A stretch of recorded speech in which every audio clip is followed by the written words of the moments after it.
nothing but Star Wars. Give me the Star Wars. Don't let them end. Bienvenidos, worldwide fans of the planet's hottest entertainment with an edge. Jaime En Fuego here, welcoming you so cordially to my namesake program, Enfuegotainment, that's right, and my continued Star Wars coverage here in the year of 19 as we approach the December release of Episode 9, and I am now calling this hashtag Star Wars Complete Canon Coverage because I am going through not just the films as I had originally planned, but I am starting to go through all of the canon comic books and novels as well. Recently I did The Master and Apprentice by Claudia Gray, and that was a fantastic read. You can find that review here on Enfuegotainment, but I also did the prequels Darth Maul Marvel comic books, little mini-series as well, which is really rad. So the next one is a book by Cavan Scott.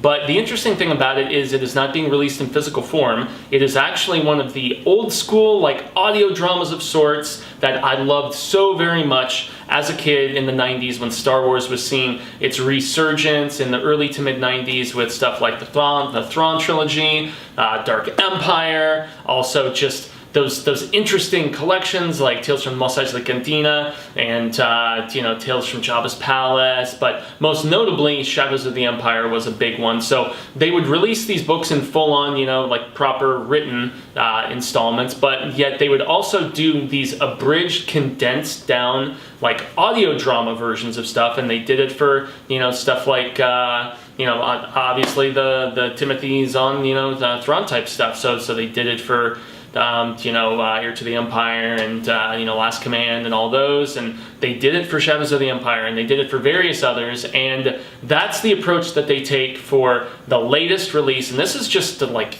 couple weeks old at this point. I believe April 30th was when it was released. It is called Dooku Jedi Lost. And so as opposed to like with Master and Apprentice, which I listened to some of while I was reading the audiobook, and it's really whereas that was just one person reading and doing various voices and whatnot for the Claudia Gray novel, and it was unabridged also.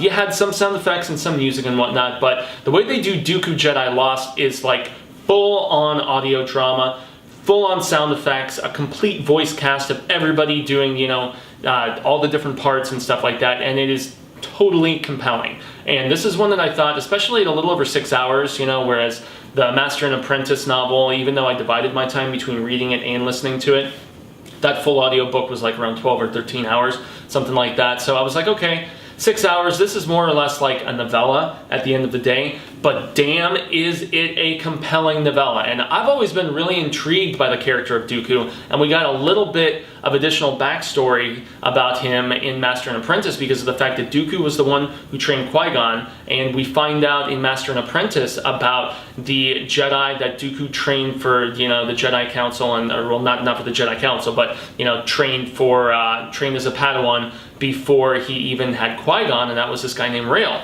Very fascinating, kind of scrub of a character. Didn't actually join,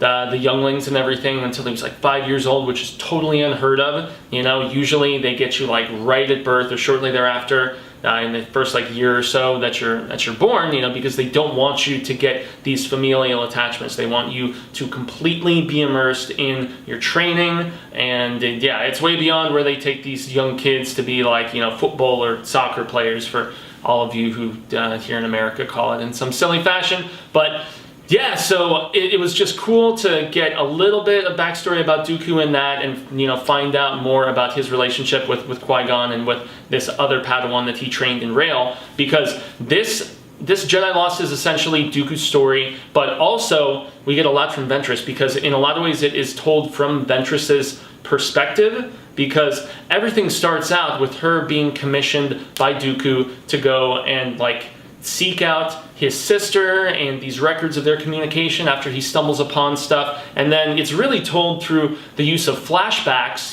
back just starting when Dooku was very young and he was just a Padawan and he was first training. And then it goes through, it jumps like a few years ahead and then a few years ahead further and so on and so forth. But it keeps bouncing back to Ventress and this former master, presumably, that she killed. And there was almost like inner voice, force, ghost kind of thing going on where she's just like, shut up, you're not real. And she even goes through her head the rescue from the pit that we see Dooku do all the way back in the Clone Wars series from the Samurai Jack guy. I have not really watched any of the 3D Clone Wars. I'm planning to get to it very soon. I've watched a little bit of the first season, but I just finally, after I got done with the prequel reviews, started going through the series, and I still have a ways to go, and I know that that jumps around in timeline, and so I'm not sure if they ended up redoing the Dooku rescue at some particular point, but obviously if Ventress is talking about it here, it's canon, and I assumed that was always the case, but it's funny how she switches it around, and it's like Dooku was like drinking wine, and he's like fighting off all these people and barely even like breaking a sweat, not even spilling his drink and stuff. But the flashing back is interesting because, you find out that Dooku goes back to his home planet, and he had no idea that this was actually his home planet. He thought this was just some like little, I don't know, mission celebratory training, whatever the hell sort of thing. And he meets this girl that he immediately has a connection to. And at first you think, oh, is it some sort of romantic connection? And even, his Sifo, his buddy, who we know is, the one who commissioned the Clone Army and Foresight and all that stuff, is like giving him crap. And, like, oh, do you have a girlfriend now? And lo and behold, you find out, no, it's actually his sister. And that's why they have the connection. And they find out then, or it is revealed in the book at that particular point by author Kevin Scott, that not only is it his sister, but, he was basically thrown away by his leader of a father on the planet Serenko, I believe it was called. And, he keeps contact with his sister through like video messages they're sending back and forth to each other, which is forbidden by the Jedi because of the fact that they're not supposed to have any family connections. They're supposed to, as I said earlier, focus completely on training, and it could really be a distraction, a conflict of interest, and all this other stuff. And so as we jump forward in time a few years here, a few years there with Dooku, that instance with his sister early on, they're kind of looking around through all of these old artifacts, and there's old like Sith artifacts and stuff like that. And Dooku thinks he feels something, sees something, and it's in turn discredited, and Yoda saves them. And yet it's a running theme throughout the book that you can tell he's kind of drawn to the dark side, especially when he hears about these, just legends of the Sith and, prophecies of the Jedi and all this other stuff, which is actually a theme that's explored quite a bit in Master and Apprentice, and the fact that Dooku's fascination with the prophecies of the Jedi from all these years in the past, it was passed along to Qui-Gon, and it's something that Obi-Wan was never able to figure out. And the events in this kind of backstory about Dooku really lay the framework for why he had this fascination and why he kind of became Darth Tyrannus. And it's just really dope, man. I have to say, I was supremely fascinated at all the different pieces that come together to form a complex character, and a character that you can tell was not completely evil, and even perhaps when Sidious, got to him, he still had a little bit of light left in him, almost like the situation with Vader, And another thing that's very fascinatingly put forth here as the story progresses is the fact that the Jedi, very similar to in Master and Apprentice, are not portrayed as 100% perfect, good leaders and a 100% positive force in the galaxy. They're not. The same with the Republic. It's really, in a lot of ways, they are more concerned with resources on planets in comparison with loss of life, and that's the case on Serenko. That's the case on another planet that is ravaged. And there's one point in particular where Cypher. God, I'm trying to remember his name, the guy who had the second sight and commissioned against and behind the backs of both the Senate and the Jedi, the creation of the Clone Army, and that was because he had that vision, that foresight of this immense oncoming war that was going to transpire, and that the Jedis and the Republic needed an army for the Senate to commission so that they could actually combat these separatists and stuff. And so yes, this is obviously very, prequel politics heavy, and the more I study the prequel politics, the more fascinating I find it, and I'm really appreciative of the fact that they are really shifting things more into the shades of gray with both the Jedi in the prequel era and with the Senate and the Republic as a whole. And what ends up happening with Dooku and why he leaves the Jedi Order, without spoiling anything here, because I want you to listen to this audiobook. Don't want to go too much into it, but it's just interesting, and it's fascinating also to see just how all of these different building blocks, come together in the fact that, eventually, it happens about halfway through the book, but his mother passes away, and just all of the political unrest that's going on back on Serenko when he goes back home for the funeral, and just the tension, not just with him and his father, but with his father, and just the fact that human working is being replaced with droids. And so there's very relatable politics to our world and our country in a lot of ways here in the United States, and various others, I would imagine. And so it's a deep, rich read, and Dooku is shown as being very haughty and arrogant at times, but also as having deep conviction and loyalty, especially to family,